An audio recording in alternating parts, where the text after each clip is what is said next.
찬송가 213장 목보다도 더 검은 찬양하시겠습니다. 찬송가 213장입니다. 213장 목보다도 더 검은 찬양하시겠습니다.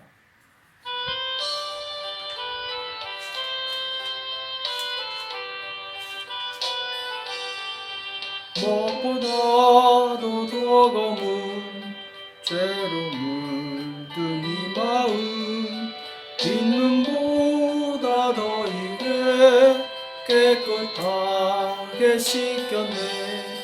주의 보혈 흐르는데 믿고 뛰어나가 주의 은혜 내가 입어 깨끗하게 되었네. 모든 의심 걱정과 두려움이 사라져 슬픈 탄식 변하여 기쁜 찬송 되었네. 주의 보혈 흐르는데 믿고 뛰어나가 주의 은혜 내가 입어 깨끗하게 되었네. 세상 부귀 영화와 즐겨하던 모든 것 주를 믿는 내게는 분토만도 못하다. 주의 보혈 흐르는데 믿고 뛰어나가 주의 은혜 내가 입어 깨끗하게 되었네. 나의 모든 보화는 저 천국에 쌓였네. 나의 평생 자랑은 주의 십자가로다. 주의 보혈 흐르는데 믿고 뛰어나가 주의 은혜 내가 입어 깨끗하게 되었네. 시간 기도하겠습니다. 살아계신 하나님 아버지, 이 새벽에 저희들을 불러주시고 하나님 앞에 나올 수 있도록 은혜 주심을 감사합니다. 하나님, 우리를 긍휼히 여기사 이 죄악된 세상 가운데서 구별되게 도와주시옵시고 오직 하나님의 말씀을 따라 사는 복된 성도들 다 될 수 있도록 인도하여 주시옵소서. 우리 안에 있는 모든 죄악들 예수님의 보혈로 깨끗하게 씻어주시옵시고 정결하게 하사 주님과 날마다 동행할 수 있도록 주님 도와주시옵소서. 오늘도 우리에게 주시는 말씀을 듣기 원합니다. 말씀하여 주시옵시고 깨닫는 은혜가 있도록 도와주시옵소서. 감사하며 예수님의 이름으로 간절히 기도합나이다. 아멘. 우리 사무엘하 12장 14절 말씀 보겠습니다. 사무엘하 12장 14절 한 구절만 같이 한 목소리로 합독하도록 하겠습니다. 사무엘하 12장 14절입니다. 우리 같이 합독하도록 하겠습니다. 시작. 이 일로 인하여 여호와의 원수로 크게 회방할 거리를 얻게 하였으니 당신의 낳은 아이가 정령 죽으리다 하고. 아멘. 원수로 해방할 거리를 주지 말라라는 제목으로 같이 말씀을 나누겠습니다. 오늘 사무엘하 12장의 말씀에 앞서서 11장에서는 이제 다윗 일생에 가장 큰 오점을 남긴 그 죄악의 이야기가 나오죠.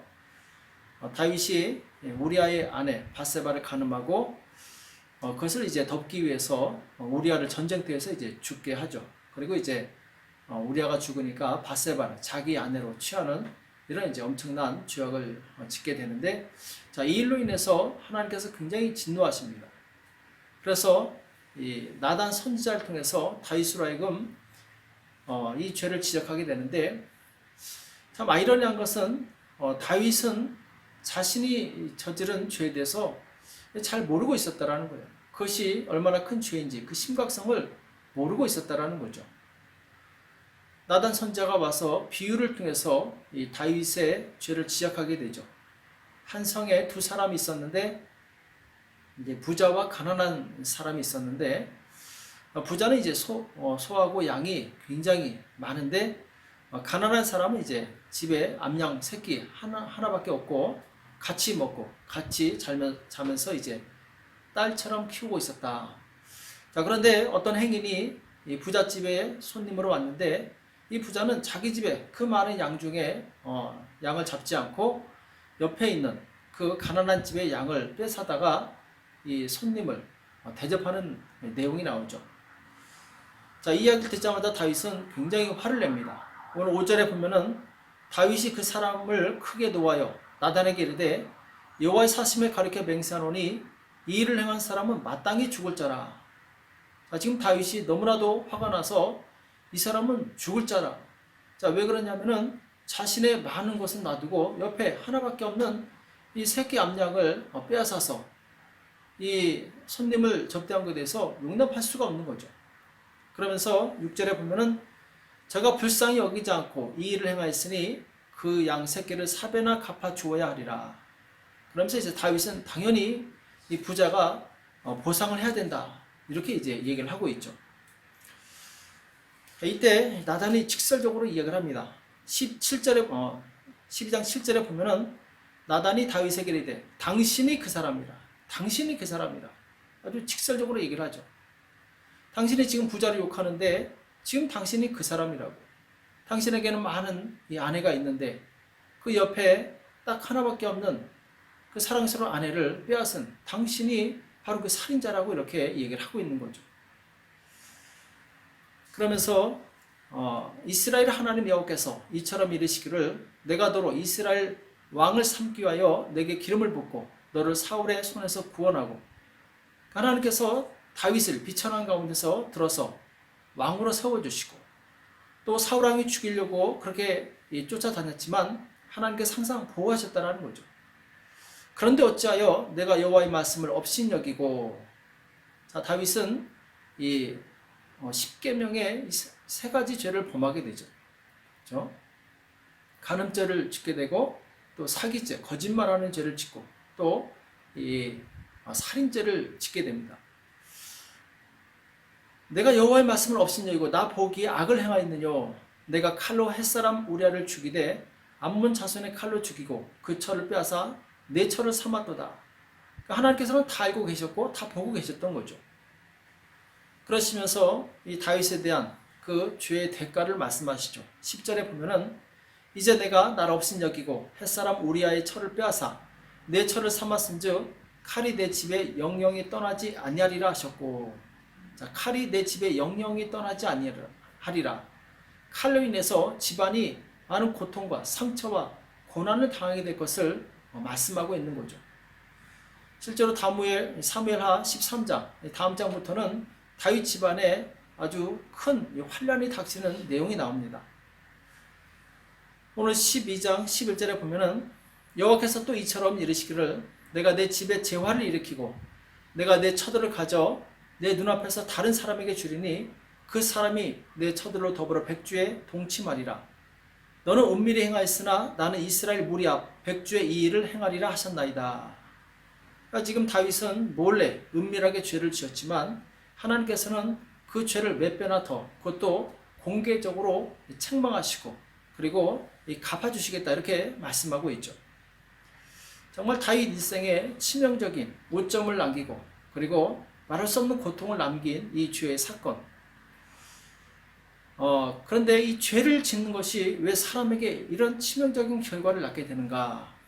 자, 이것은 죄가 바로 영적인 문제이기 때문에 그렇습니다. 죄는 영적인 문제예요. 육적인 것이 아니라 영적인 문제. 그러니까 육체적으로 죄를 지었지만 그것은 곧 영적인 죄를 짓게 되는 것이요.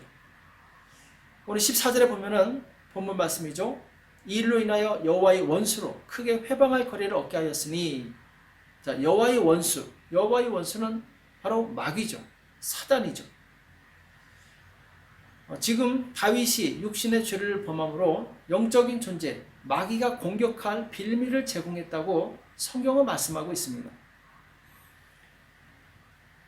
마귀는 이 죄를 틈타서 공격하는 존재예요. 그래서 당신이 낳은 아이가 정령 죽이리이다. 자, 다윗이 지은 죄로 인해서 마귀가 틈탔을 때 이 다윗의 사랑하는 아들을 죽이는 그런 이제 끔찍한 결과를 낳게 되죠. 다윗이 아무리 금식하면서 살려달라고 하나님께 기도했지만 그 아이는 7일 만에 죽게 됩니다. 하나님께서 죄에 대해서 형벌하시기로 작정하시면은 우리가 아무리 기도해도 응답이 되지 않습니다. 그러므로 성도는 마귀가 회방할 거리를 제공하지 않도록 최대한 조심을 해야 돼요. 그래서 육적인 죄는 항상 영적인 마귀의 공격과 연관이 되어 있습니다. 우리가 육신으로 죄를 지을 때 마귀는 그것을 통하여 우리 안에 들어온다라는 거죠. 그래서 우리 인생을 파괴시키고 우리 인생을 망가뜨리는 거죠. 요한복음 13장 2절에도 보면은 마귀가 벌써 시몬의 아들 가룟 유다의 마음에 예수를 팔려는 생각을 넣었더니, 자, 지금 가룟 유다가 예수님을 팔려는 이 마음을 갖게 되었는데, 자, 왜 그런 마음을 갖게 되었는가? 왜 사단이 그 안에 들어왔는가? 그것은 바로 가룟 유다 마음에 안에 있는 욕심 때문에 그래요. 돈에 대한 욕심. 이 욕심이 마귀가 들어오는 통로가 됐다라는 거죠. 우리는 그 통로를 허용하면은 마귀는 그냥 들어와 버립니다. 통로를 막아야 돼요. 허용하지 말아야 됩니다. 가룟 유다는 육신의 욕심, 돈에 대한 욕심, 이것이 바로 사단이 들어오는 통로가 되어버린 것이죠. 예수님께서는 이 사단이 들어올 통로를 아예 막아버리셨죠. 마태복음 4장에 보면은 예수님께서 마귀의 시험을 이기시는 내용이 나오죠. 첫 번째 시험은 40일 줄이신 후에 마귀가 이 돌들이 떡덩이가 되게 하라, 이렇게 유혹을 하게 되죠. 능히 예수님은 그렇게 하실 수 있죠. 그러나 예수님께서는 사람이 떡으로만 살 것이 아니요 하나님의 입으로 나오는 모든 말씀으로 살 것이니라, 이렇게 말씀하시면서 이 마귀가 들어온 통로를 막아버리죠. 자, 두 번째 유혹은 예수님을 거룩한 성 꼭대기에 데려다가 뛰어내리라고 그러죠. 그러면 천사가 받아줄 것이다. 자, 이때 예수님께서 동일하게 말씀으로 이기시게 되는데, 내 하나님을 시험치 말라. 마귀가 아예 들어오는 통로를 막아버리신 거죠. 마지막으로 마귀는 지극히 높은 상으로 가서 천하 만국과 그 영광을 보여 가로되 만일 내게 엎드려 경배하면 이 모든 것을 내게 주리라. 그러니까 부귀 영화를 보여주면서 나한테 절하면 이것을 주겠다, 이렇게 유혹을 하게 되죠. 이때도 역시 예수님께서는 사단아 물러가라, 주 너희 하나님께 경배하고 다만 그를 섬기라 하였느니라, 이렇게 말씀하시죠. 그러니까 사단이 들어와서 일할 수 있는 모든 통로를 예수님께서 차단해 버리십니다. 죄를 이길 수 있는 방법은 바로 그것입니다.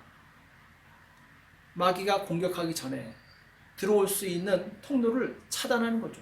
막아버리는 거죠. 고대 전쟁하는 것을 보면은 성을 지키는 자들이 목숨을 걸고 어디에 집중하느냐면은 바로 성문을 지키게 돼요. 성벽을 타고 오는 것은 비교적 쉽게 적들을 물리칠 수 있어요. 그러나 성문이 열리게 되면은 감당할 수가 없습니다. 적군이 물밀듯이 몰려 들어오기 때문에 그 성은 금방 함락이 돼버리죠. 그러니까 어떻게든지 성문을 막으려고 아주 총력을 기울입니다. 공격하는 쪽은 성문을 뚫으려고 총력을 다하고, 막는 쪽은 성문을 막으려고 총력을 다해요. 왜? 성문이 뚫리면 그 성은 무너지기 때문에. 마찬가지입니다. 죄가 들어오는 문을 우리는 목숨을 걸고 막아야 돼요. 막지 않으면은 우리 인생은 망가지게 돼 있어요. 사단에 들어와서 우리 인생을 망쳐버린다라는 거예요. 다윗은 음욕이 처음 들어왔을 때 그것을 막지 못했습니다. 그 성문을 막지 못했어요. 성문을 활짝 열어두니까 바로 음욕이 들어와서 이 남의 아내를 빼앗고 살인하는 엄청난 죄를 짓게 된 거죠. 창세기도 보면은 이 최초의 살인자 가인의 이야기가 나오는데, 자, 가인이 하나님께 저주받은 그 원인이 무엇인가 보면은 이 가인이 자기 동생 아벨을 시기하게 되죠. 그래서 죽이고자 하는 마음이 생깁니다. 하나님께서 미리 경고를 하세요. 창세기 4장 6절에 보면은 내가 분하여 함은 어찌 미며 안색이 변하면 어찌 미뇨, 내가 선행하면 어찌 낯을 들지 못하겠느냐, 선을 행치 아니하면 죄가 문에 엎드리느니라. 자, 선을 행치 아니하면 죄가 문에 엎드린다 이렇게 말씀하고 있죠. 주의 소원은 내게 있으나 너는 죄를 다스리라 이렇게 말씀하고 있어. 바로 미움 그리고 살인의 생각이 떠올랐을 때 바로 그 성문을 막았어야 돼요. 가인은 그 성문을 막지 못합니다. 그냥 허용해 버려요. 그래서 그 죄가 그 안에 물밀듯 들어와서 가인으로 하여금 동생을 죽이게 하고 평생 그 죄의 대가로 유리하며 방황하는 그런 정말 저주받은 인생을 살게 되죠. 하나님께서는 우리에게 먼저 경고하십니다. 우리 안에 죄의 통로, 죄의 틈이 생기면은 바로 그것이 사단이 공격할 회방거리가 된다는 것. 우리는 이 회방거리가 되지 않도록 바로 이 작을 때 막아야 될 줄로 믿습니다. 낚시꾼은 작은 미끼 가지고 큰 물고기를 낚아챕니다. 왜냐하면 그 물고기는 그 미끼의 욕심이 눈이 멀어서 자기 인생을 바로 죽음으로 몰게 되는 거죠. 사단도 마찬가지입니다. 우리에게 작은 미끼를 던져주고 그 죄의 미끼를 물었을 때 우리를 낚아채는 그런 무시무시한 일들이 영적인 세계에서 일어나고 있다는 것이죠. 그래서 우리는 우리가 짓는 모든 죄악들이 바로 영적인 문제라는 것을 깨달으시고 우리가 죄를 지었을 때 곧 사단의 종이 된다는 것을 기억하시고 사단이 들어오는 통로가 바로 활짝 열리지 않도록 우리 스스로 바로 깨어서 기도하고 말씀으로 싸워 승리하는 저와 여러분의 되시길 예수님의 이름으로 축복합니다. 기도하겠습니다. 살아계신 하나님 아버지, 오늘 우리에게 말씀해 주심을 감사합니다. 사단이 다윗 마음에 들어올 때 다윗이 그 통로를 막지 못함으로 음란을 또한 행하게 되고 또한 살인하게 되고 그 일생에 지울 수 없는 큰 오점을 남겼던 것을 우리가 교훈 삼게 도와주시옵시고 우리 안에 욕심과 탐욕과 미움과 방탕과 세상 죄악들이 들어오지 못하도록 우리가 믿음을 굳건히 하여 이길 수 있도록 도와주시옵소서. 날마다 깨어 기도하게 도와주시고 시험에 들지 않게 도와주시옵시고 말씀으로 모든 죄의 유혹들을 이길 수 있도록 우리를 붙들어 주시옵소서. 이 새벽에 기도할 때 성령께서 역사하여 주시옵시고 우리의 기도가 하나님께 상달되게 도와주시고 하나님께서 기뻐 받으시는 믿음의 기도가 될 수 있도록 성령으로 역사하여 주시옵소서. 감사하며 예수님의 이름으로 간절히 기도합나이다. 아멘. 오늘 말씀 기억하시면서 하나님, 내가 죄를 이길 수 있는 능력을 달라고 기도하시고 또 지금 이 코로나 바이러스 감염이 확산되지 않도록 정부와 의료진을 위해서 기도해 주시고 경제가 회복될 수 있도록 그리고 모든 성도들이 주님과의 관계가 이번 격리 기간 동안에 회복될 수 있도록 도와달라고 이것을 위해서 같이 기도하겠습니다. 기도하시겠습니다.